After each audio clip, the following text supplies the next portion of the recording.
Quando abri os olhos novamente, percebi que estava em pé em meio a uma construção de mármore perfeitamente bela, mais magnífica do que eu poderia ter imaginado.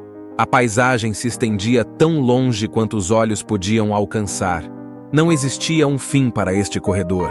Do lado esquerdo havia lindas portas ornamentais ou túneis.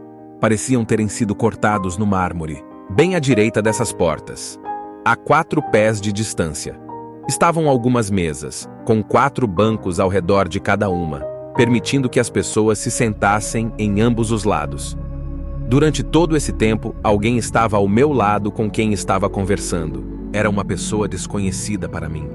Mas durante toda a minha experiência de quase morte, ela estava ali, dizendo o que eu estava vendo e procurando.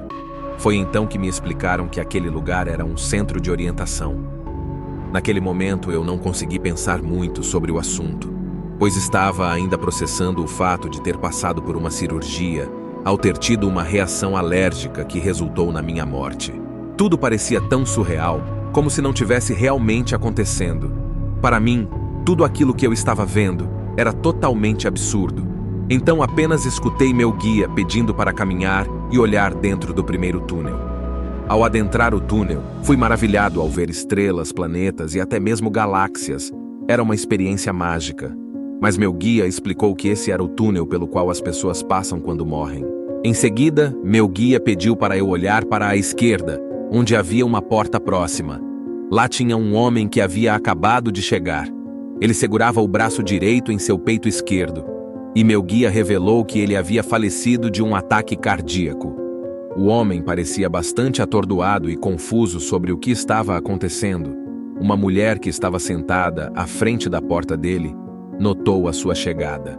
Ela se levantou e com gentileza segurou suas mãos, levando-o para se sentar em frente dela em uma das mesas. Embora eu não conseguisse ouvir o que ela estava dizendo, pude perceber que ela estava se comunicando com ele.